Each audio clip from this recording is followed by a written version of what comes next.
Hey y'all, it's the Shark. Well, I had some special requests to show how I depopulate circuit boards. So come on, let's dive in and find out. Hey everybody, it's the Shark.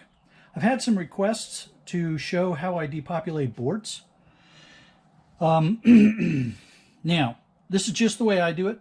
There's a lot of ways to depopulate boards. You've probably seen Ewaste Ben use an air hammer with a chisel and just go across the board, take it all down to basically nothing, and then sort through all the bits. You've probably seen folks like Scrapping Irish take a heat gun and pull things off. Moose has done similar kind of things. You've also seen people use hot sand baths. The idea being that you heat up the back end of the board and the solder melts, gets soft, and the stuff will come off. I have not gone into using either of those methods yet because I tend to cherry pick. And what I mean by that is most of my boards I'm selling to either my local yard or to board sort. So I can't just take everything off the board for the most part. Because I cherry pick, I don't need to have that mass, take everything off right away. All right, so there's some basic tools you're going to need to do this. A hammer. Yes, Ian, a hammer is involved. A pair of needle nose will come in handy. One of the best tools that's going to come in here is chisels. Yes, these are wood chisels. Yes, my shop teacher is probably rolling over in his grave because I'm using shop wood chisels. Wood chisels for non-wood projects, and you can see they're all trashed because of it. I apologize to my shop teacher. Not your fault. Keep screwdrivers handy, a flathead and a Phillips head, and I'll show you how the flathead can come in handy, but you never know when you're going to run up against screws that you need to take out. And then maybe a small set of pliers or channels can also come in handy. All right, so you might also, if you have them available, another tool that can be handy are these little dental pick type tools. They come in handy for this first type of flat pack that you see right here. It's a socket flat pack, and it'll have little holes on either side. Now, what I find this tool is very useful for is just popping it in there and popping out that flat pack. All right. If you don't have one of these, no problem. You can take your chisel and just bust off the socket. All right. So there's that flat pack, and it goes into the flat pack container. Okay, actually, this would be a good point for me to show you how I have the workbench kind of organized. Yeah, I know it doesn't really look all that organized, but there is some method to the madness, as you'll see. See, I've got these little bins up here that are labeled for the things that go in them. My label fell off for the IC chips, but you see the gold cornered BGAs and the ICs and the flat packs, and then there's BGAs. Those are separated like that for a very good reason. I don't want to accidentally put a plain BGA in with a gold cornered BGA. So I separate them with the ICs and the flat pack, so I have to consciously decide which way to move to put them in. We've got fuses and gold jumpers and gold oscillators. We've got yellow tantalums, miscellaneous tantalums, and black tantalums. And then over here we've got thick film resistors down here. Then we've got the containers that take up a little more space, so transistor type stuff, tactile switches, ribbon wire pins. This is the low grade kind of stuff. The higher grade pins, MLCCs back there. All right. And then we have things that are in, kind of various stages. Here's tantalums that need to be separated. There's oscillators there. There's IDE pins and stuff that need to be pulled. And then there's some more long-term storage stuff back there as well. So more IC chips that need to go into the long-term storage, and copper windings that need to get dealt with. Some motors that the copper needs to come off with. So, okay, well, now let's get back to where we were. All right, next up, these ICs. Now, I refer to ICs as anything that has connector on two ends, as opposed to flat packs, which would have connectors on all four sides. ICs are pretty easy. You just take your chisel. Let's get the chisel. You just take your chisel or a knife, and you can scrape along either one side or both sides. It pops up, and then you can just give it a little twist. It comes off. All right. Do that again here. Just take the chisel across one side. You can also, once you get it up like this, just take the chisel, push it up against the other end lightly, put your finger on it, give it the chisel a twist, and it comes off. Now, some things to be careful of with your chisel. You don't want to push the chisel like this towards your finger, all right? That's an accident waiting to happen. There will be blood. So you always want to move the chisel away from your body parts so that you don't accidentally cut yourself, all right? Now, we cut ourselves enough in scrapping. We don't need to help it along. The other thing you might want to do is, after you go across once, flip the blade over for another cut. You flip the blade so you're wearing equally on both sides. All right. These thin ones like this usually peel right off without much trouble once you get one end cut. All right. Oops. Put you there. All right, so those are the ICs. Flat packs are very much the same. I don't think I have a flat pack on this one. Yeah, we don't have a flat pack. But with a flat pack, you would just go around 3 of the sides in order to pull it off. There is another way that you can do this, and that is to take your chisel, all right, and a hammer. Take the chisel, take the hammer, and then give it a tap, and you pop it off like that. Not necessary for these small ones, but that's just another way that you can go about doing that. Okay, now, tantalums. Here you see yellows. Here you see blacks.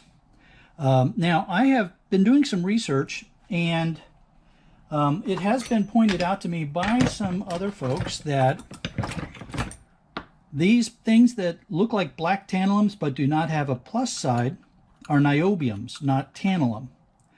The ones with the plus sign, like you see here, is in fact a tantalum. Okay, hang on, before your head explodes. I've been doing some research on this, found a real good article by Suri Wang, dated 27 June of 2019, and explains that tantalum and niobium belong to the same family in the periodic table. Both have high melting points, they don't dissolve in most acids, and make good capacitors. Now, niobium is not as good as tantalum, but in the range of low voltage and large capacity, niobium capacitors can partially replace tantalum for that level. So that's why we're seeing a mix of tantalum and niobium on circuit cards. Now, what's the practical meaning to us? Hang on. Here's what I do. Because what you're looking for is silver, which might be in either one of them, plus the rare earth element itself, the tantalum or the niobium. What I'm going to do is I keep all the blacks together in one bucket and then all the yellows together in another container. And if I find that there really is a reason to separate the blacks with the plus sign from the ones that don't have a plus sign, I'll go back and do that later on. Right now, they're all going in one bin as I continue to research this. Right now, what I have found the best way to get the tantalums off, these kind of square tantalums, I just take my chisel. You can do a flathead screwdriver as well. I'll show you. So you just take your chisel, you go on the wide side and kind of get it up in there close, and then just give it a little twist, and you see how that comes off. So again, we take the chisel, put the chisel up against the wide side of it, give it a little twist, and it comes right off. Now, one of the things that I do when I'm in the processing of boards is I will stage my little containers to try to help me out here. Right, so these are my ready bins. got the yellow and the black ready to go. And then I can just go along here and pop them off. Put them in the right container. Now, you can come at it from the short side. Watch. It's just, what I find is I tend to break them more when I do this from the, from the short side. That's why I go in from the wide side, because I tend to break them less. If you break it, it's no big deal. Just, scrape off the pieces and put them in your container. They're all going to get broken up anyway, so, it's not like that's a big deal.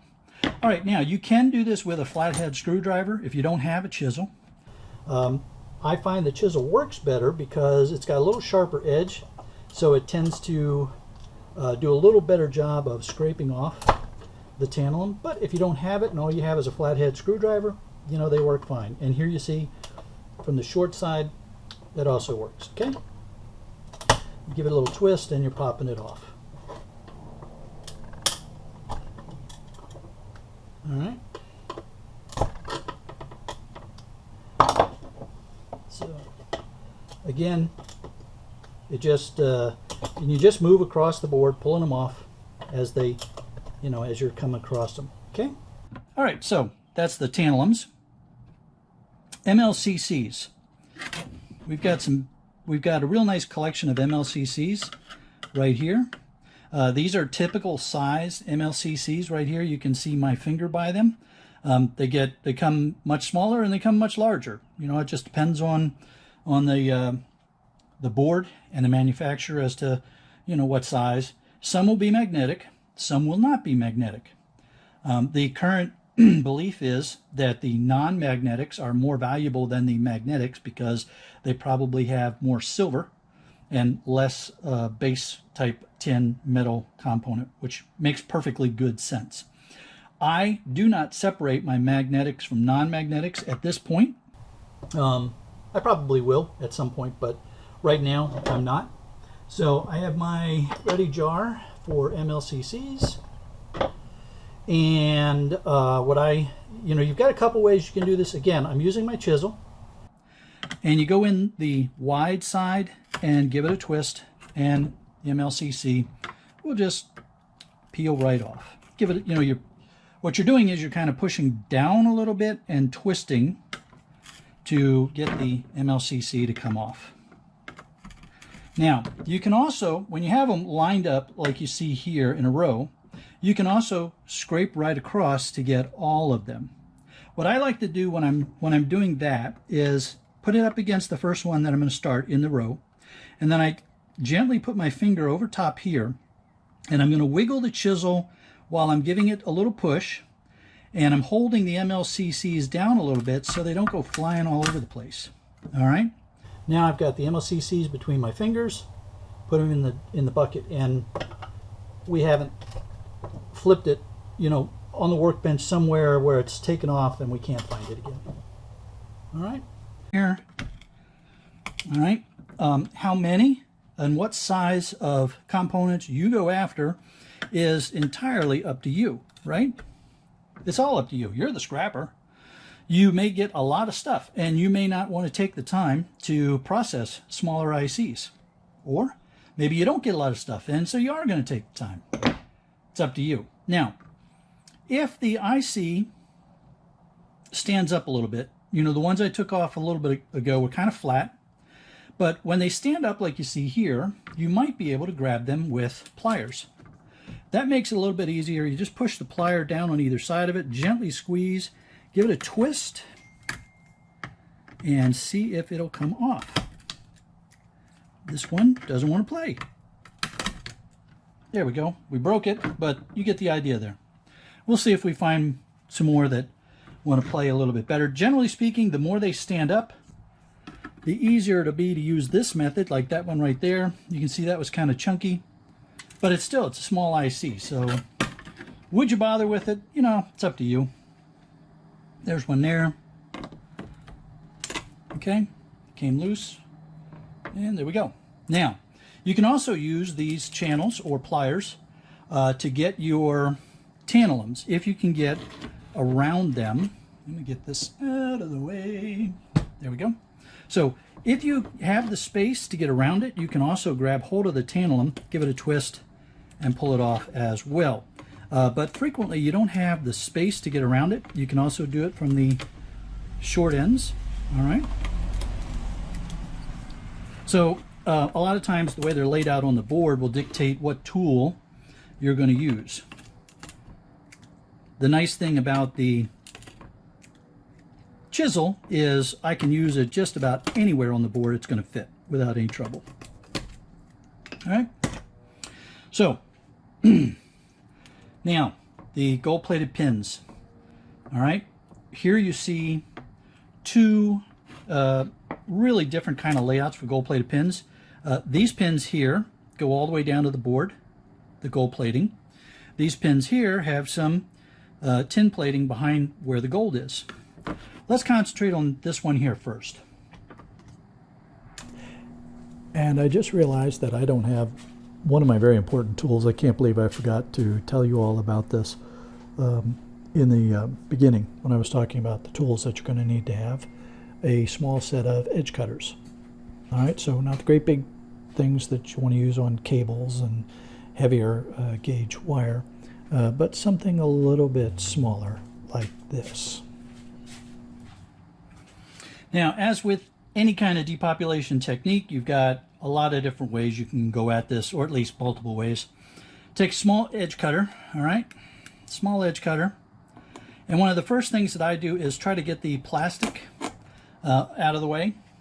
All right, so I just take the edge cutter, wiggle it down on either side of that plastic, and lever up. All right, well, that happens frequently. The two of the three pins just came right out when I was doing that.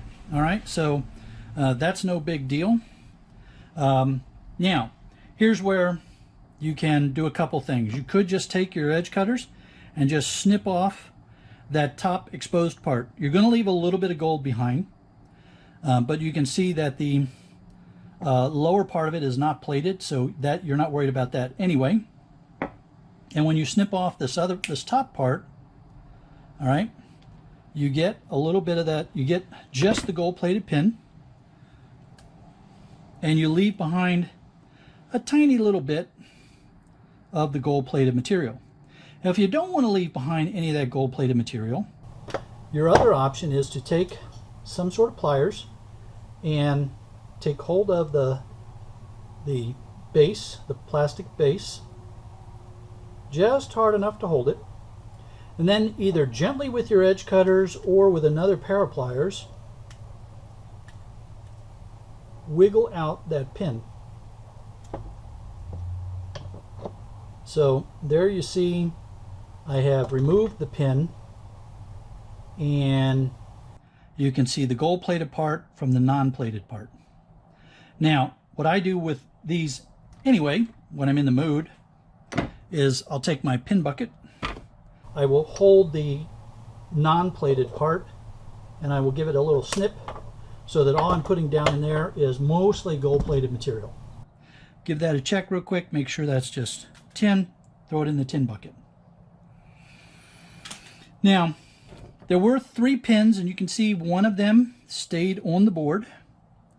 All right, so, and there you can see the top part is plated gold, the bottom part is not.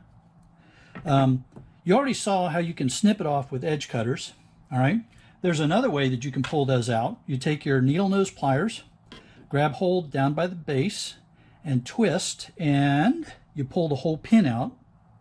All right, and then you end up with this bent pin that has the gold plated material and the non-plated. Now again, you can either snip that off or just throw it in your pin bucket, whatever way you want to go there. Now these, where you clearly have a lot of non-plated material behind, again, you have the option to just go in here with your needle nose and pull them back. Oops. All right, and pull them off like that. Put them in with your pins. You can sometimes get a couple at once, and sometimes you pull the whole thing off. You know the way they're built will frequently, dictate what you got to do. All right, so again, no big deal here. We're just going to do the same thing we did before. We're going to take our channels, we're going to hang on to it. Now, you want to hang on to the, when you're pulling it, you want to have the least amount of resistance as possible, right? So hang on to the part that will pull out straight. That's usually the gold-plated part that will pull out straight. All right, and there's your pins. And then you just keep pulling those out. Yeah, this, this takes a little bit of time. So again, it's really dependent on what do you want to do for depopulating, right? Some people will just take this whole connector and keep that, because when they process them with the acids, they know, here, let me show you with the edge cutters, show you both ways here, because they know when they use the acid, the plastic is not going to react. But they also know that that volume of plastic is going to displace more acid, so it takes more to cover everything. So you've got some trade-offs there as well for when you process them down the line. All right, and that's just trash plastic. Don't waste time with the pins that are not gold-plated, like these. Just leave them on the board. All right. Gold cornered BGAs. You see two different sizes here. My preferred method is to take one of my chisels. If possible, I come in from the side that has one of the sides that has the gold corner. There's an edge right there, not the edge for the black plastic cover, but the edge of the board, of the chip. So I try to get the chisel right up against that edge. Now, I usually stand the board up on edge. We'll see if I can do it like this. If I can, great. If not, I'll have to put it up on edge. All right, I'm going to use the lip of the cutting board here. And then you take your hammer and you give it a tap. Doesn't want to play because the board is wiggling every time I hit it. So we're going to go like this. Put the flat edge of the chisel, give it a little bit of an angle so that it's kind of going down. Give it a tap. You'll see it start to pry. Sometimes the chip will pop right off. Sometimes it just starts to peel off, and then you pull the whole thing off. Now then, if you break away the plastic top part, that's no problem. You're going to do that anyway when it's time to process these things. But I recommend that you keep these little pieces and throw them in with the rest of it, because there may still be some gold that gets up inside there. You don't want to risk losing any of your potential gold.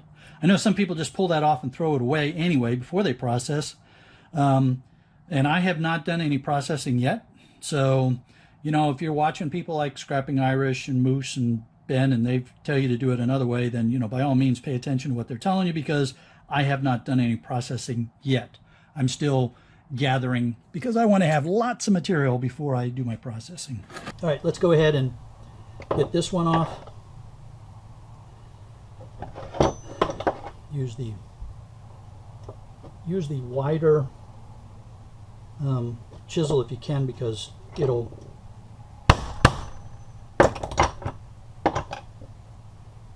loosen the chip up better. All right, so that chip came off without any trouble, and it goes in the gold cornered BGA pile. All right, now here we have another chip. I don't normally pull these. When I'm pulling material, this would stay on this board so that I could sell this board back to my local yard. If it has some stuff on it, they'll still buy it as a mid-grade board. So by leaving that and a few other little bits and pieces on here, I can still sell it off as a mid-grade board, legitimately.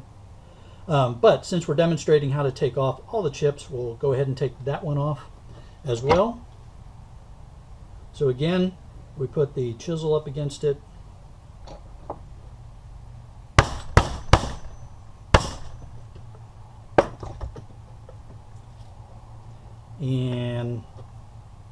that one wanted to separate, so let's go ahead and give it a couple more.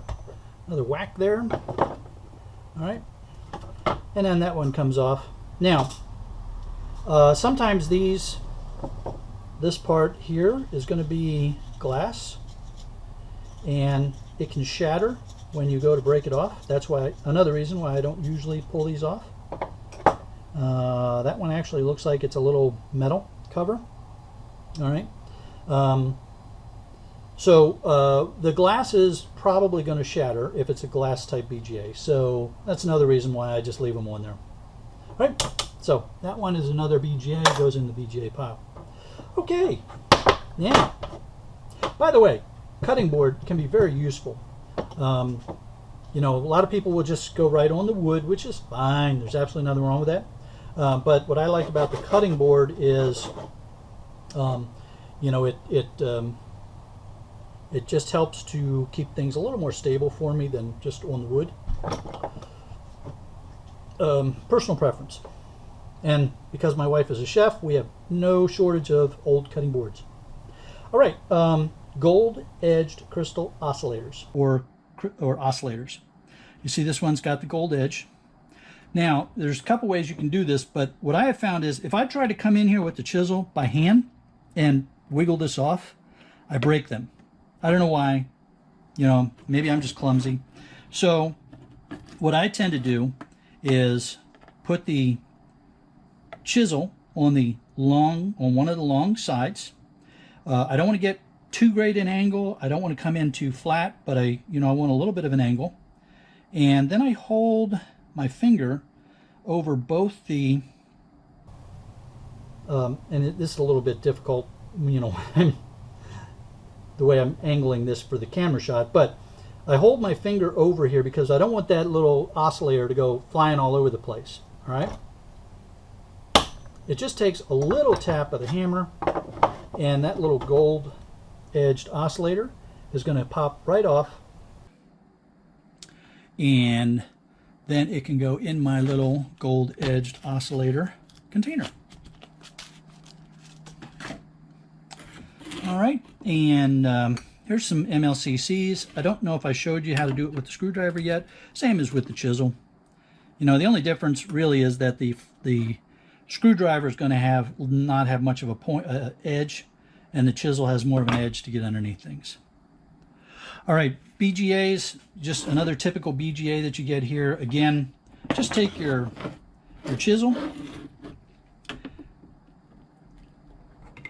give it a tap, they'll pop up, pull it off. No big deal.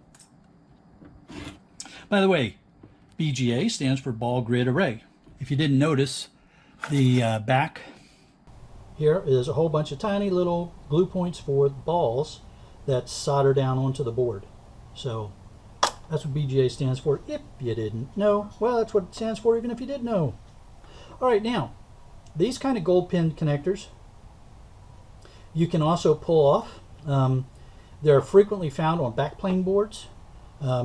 So there's a lot of tiny little gold pins here. They're going to be, some will be pins and a plate, and pins and a plate alternating. Some will be all pins. You know, they come in different varieties. So again, chisel. I love the chisel. Okay, great tool. And what you're going to just do is put the chisel in, and you know, basically try to, well, you know, these all act differently. So you know, you gotta just be prepared. Go with the flow here. The plastic pulled off. So with this one, let's see what happens if we come down here. Yep, I'm going to come down here this way so that, because those are not pins, those are plates. All right, and we're going to line up there, and we're going to tap it with the hammer. And what you can see happens is each of the plates is coming off by itself.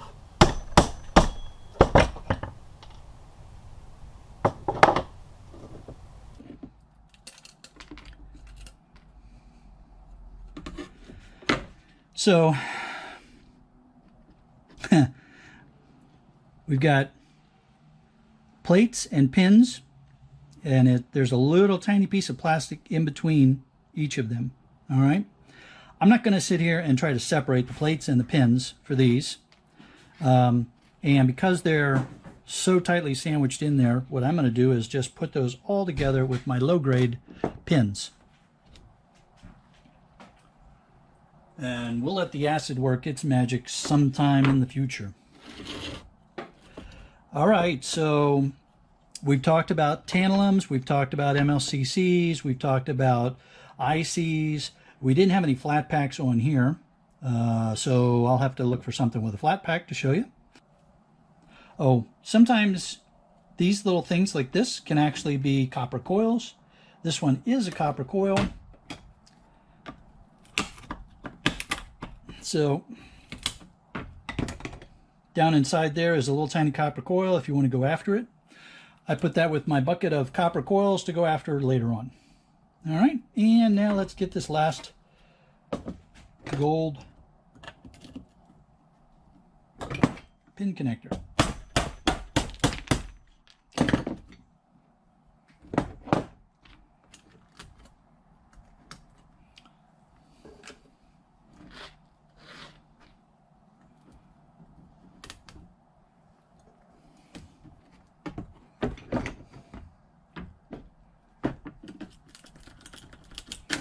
Come on, there we go. All right.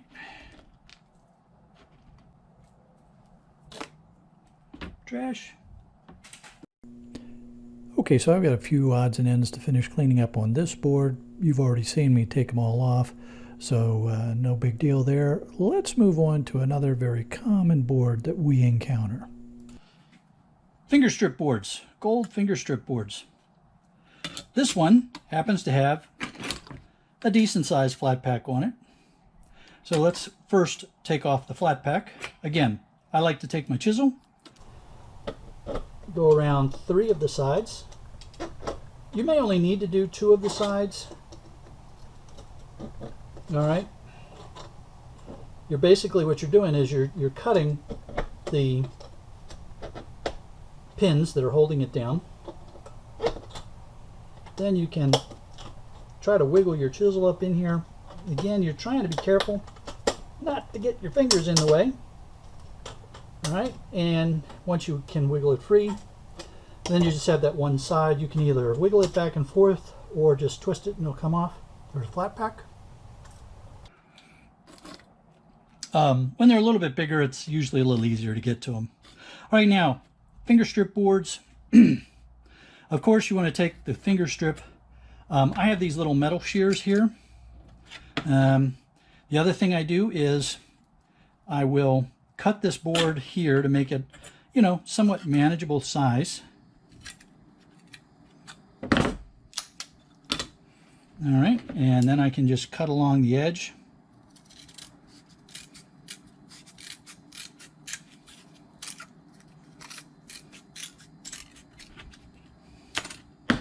Now that's just going to go in with my gold fingers. I have a little ready container there. Here, you look at this board and you think, you can feel there's some tiny little components on here, some ICs, maybe some MLCCs, but they're really tiny. So what I do with these things is I'll just run the chisel across it, get as much of that extra stuff off as I can. I don't worry about trying to keep that little stuff because I can't identify what it is, and it's too small anyway. All right.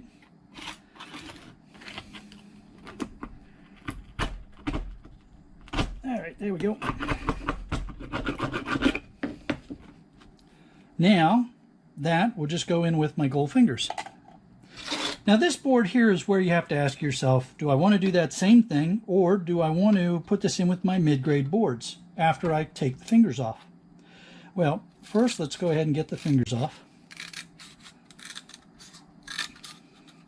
If you're doing this for yourself, you don't have to be as neat and tidy and get as close to the gold finger edge. If you're going to sell these, then you want to try to make a nice clean cut if you can, and don't get too much green board, just to be fair to whoever's buying them.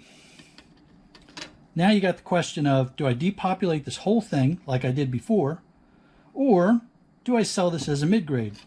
This is not a flimsy board, so it's got a little bit of weight to it. You could cut off some of these parts.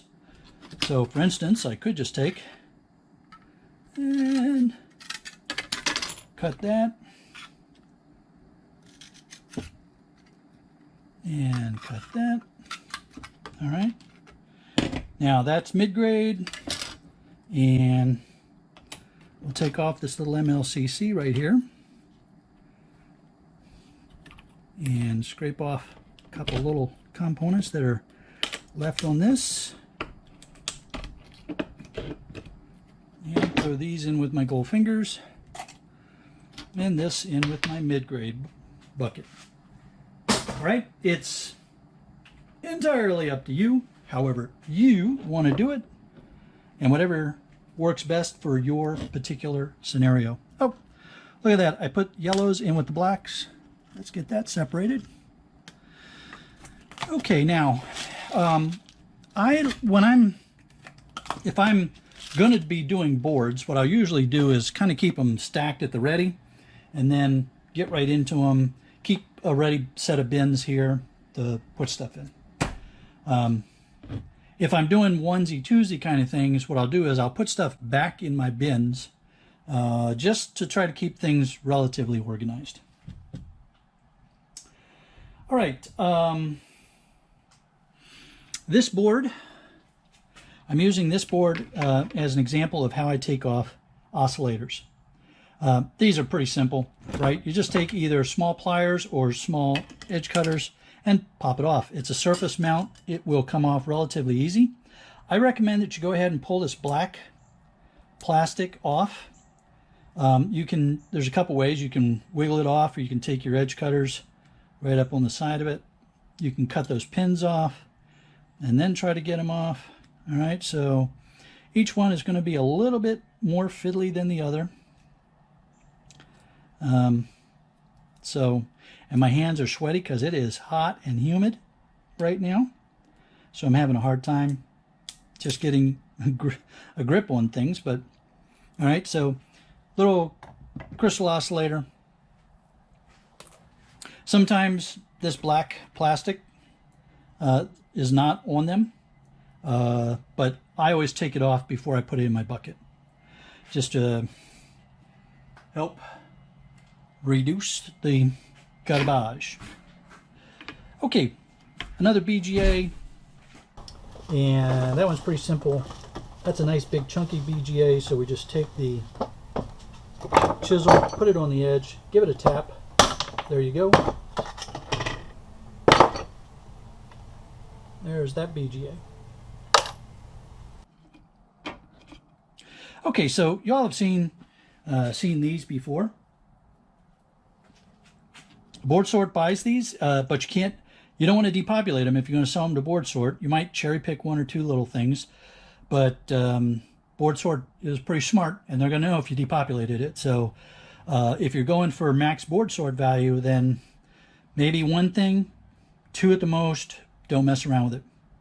I'm going to go ahead and do some depopulating on this because I want to show you a couple of things on this. First of all, we've got some good examples of flat packs here. So here, here, and here. And I didn't have a good example yet. So with the flat packs, all right, run your chisel over. I like to go over 3 of the corners. And you'll feel the pins give way underneath of the chisel. And look at that, it even popped up for me. And then again, you can stick your chisel here and wiggle it, or you can just wiggle that like that, and it'll come off. All right, so that's a flat pack. We'll do another one here, but this time what I'm going to do is show you how to take it off if you have to use the hammer. Again, just whatever way that you can get the hammer in with a good angle on it. You don't want to come in too steep, because then you're probably just going to bust the board. And if you come in too flat, you might pop off of the chip. So if you can, you want to have a little bit of an angle. Give it a tap, and your flat pack will come off. And this time I took off an oscillator at the same time. So got a twofer off of that. All right. And we're going to pull the plastic off of that, off of the back of that. There we go. So now we just have the oscillator. You can pull the pins off if you want. You can cut the pins off, you know, whatever, however you like to do it. Since I'm depopulating this one, I'll show you the jumpers. All right, now, it's important to look at the pins that the jumpers are on. If the pins are gold, then the jumpers will be gold-plated. Gold-plated pins, gold-plated jumpers. Now, in this case, these pins are not gold-plated, so those jumpers are probably not going to be gold-plated. I'm not going to mess with taking them off. I'm just going to leave them. Otherwise, it's real easy to take the jumpers off, and I have a little container of gold-plated jumpers just to eventually go process those as well.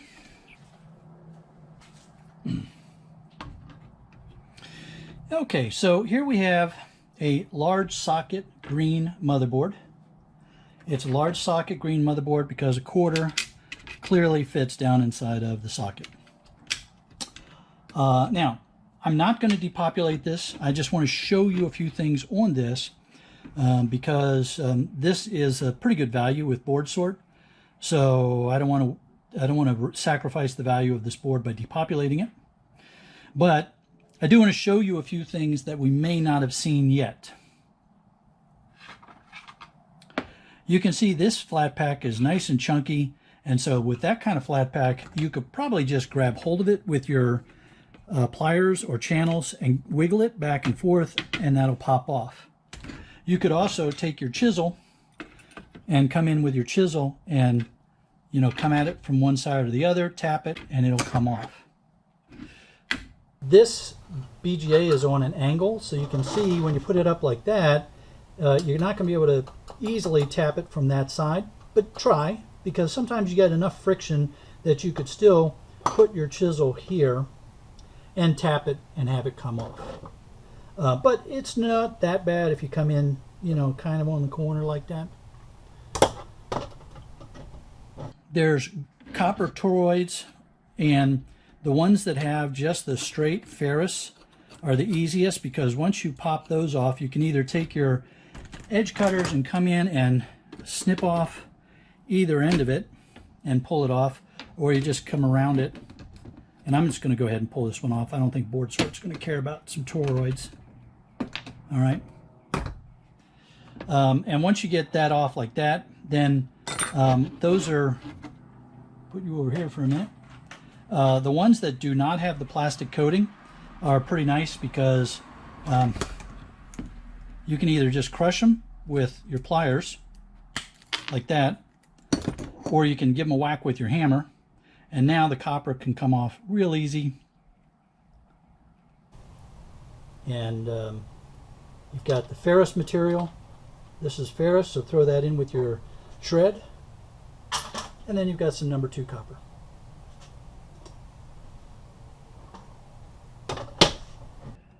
You'll want to look for odd shaped components like these blue guys here and check to see if those are tantalum capacitors. Sometimes they look like little gumdrops, sometimes they look like these little flatter things. Now these could just be, and probably just are, ceramic capacitors. But you know, you want to check and see. If you're really into collecting the tantalums, the older tantalums have some weird shapes and colors to them. Now I'll show you some here. I have a little bucket that I call Tantalum Miscellaneous. All right.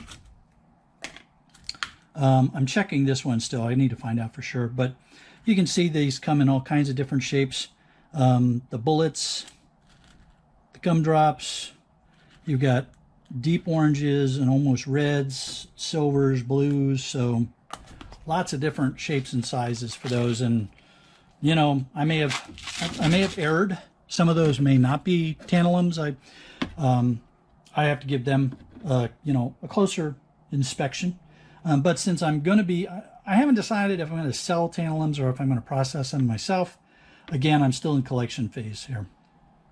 The other thing I want to show you here is right here. You can see that this pin is gold plated. So that jumper is going to be gold plated. So we can pull that jumper. I don't think Board Sort cares about jumpers.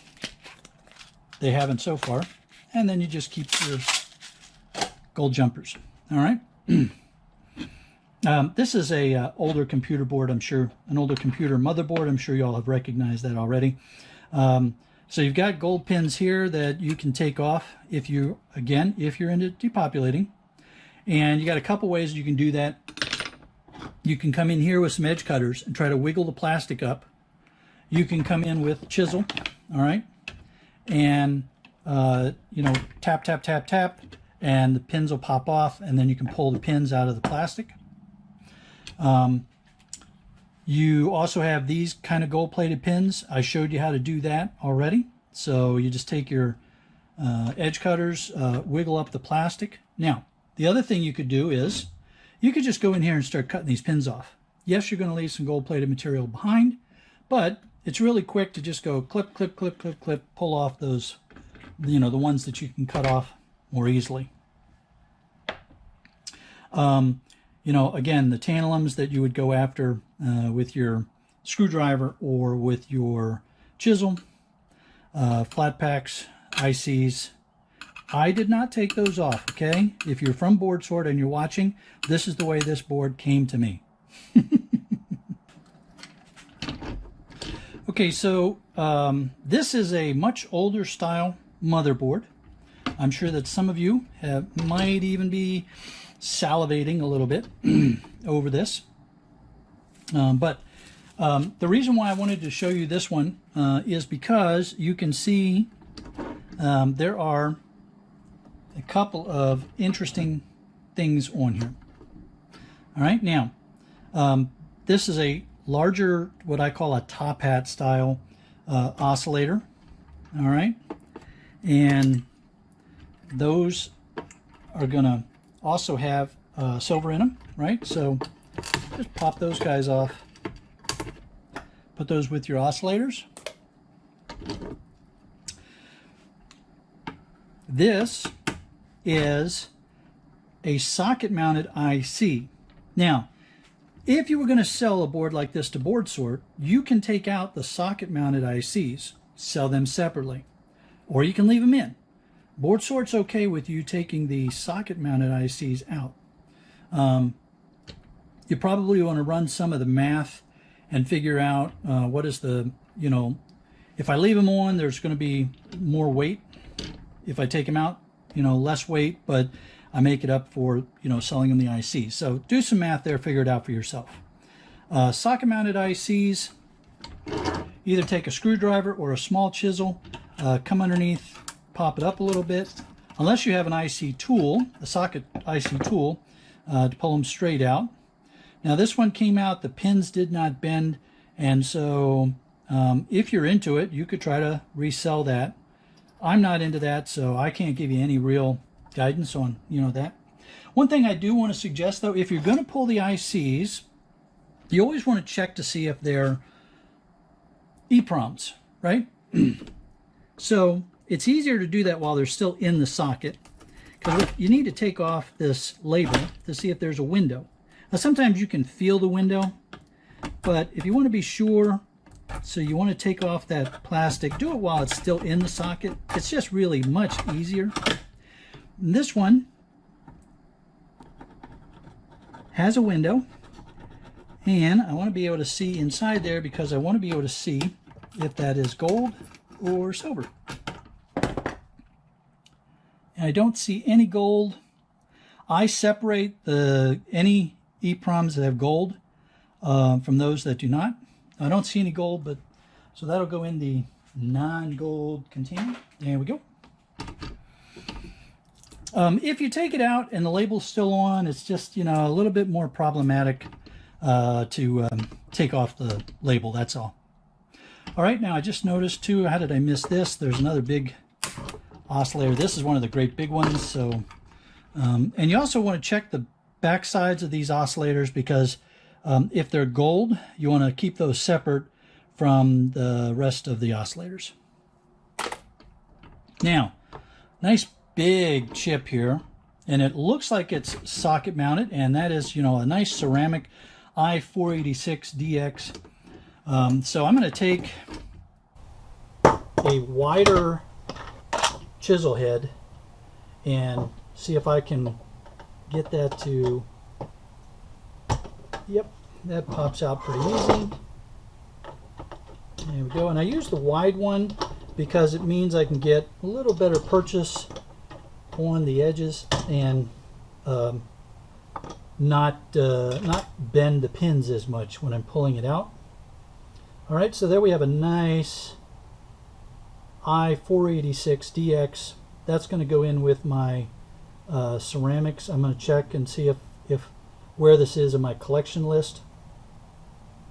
It may go in my collections, it may go into resale value. I haven't decided. I got a whole bunch of these from the old computer store that I bought, and I have not decided yet if I'm going to be selling these off or processing them myself. But that's a nice Intel chip.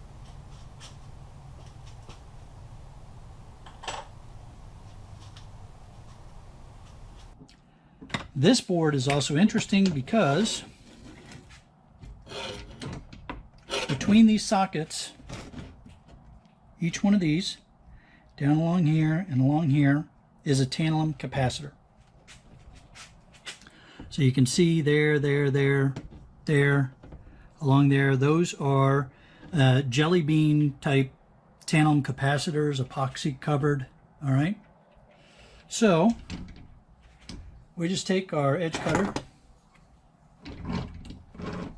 come in here and either cut low or just gently grab hold of it and pop it off.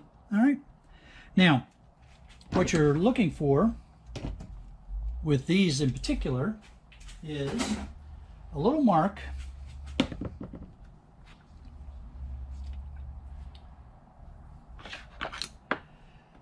There'll be a mark on the side. It looks like an L sometimes, and that mark was to make sure that it was properly oriented on the board, because these had to go in the right positive negative alignment or they wouldn't work. So you'll want to look for that on these older style boards. Excuse me, on these older style or epoxy type tantalum capacitors. Well, we have covered an awful lot of territory and depopulated a number of different type of components. I hope that this answered your questions. If I missed a particular component that you had a question about, go ahead and leave a note in the comments down below and I will get back to you on that. This has been the longest video that I have ever made to date, and I hope that it was enjoyable for you all and that you learned what you wanted to from the various questions that you've asked me over the last several months now. All right, everybody, have a great day. Stay safe and keep scrapping.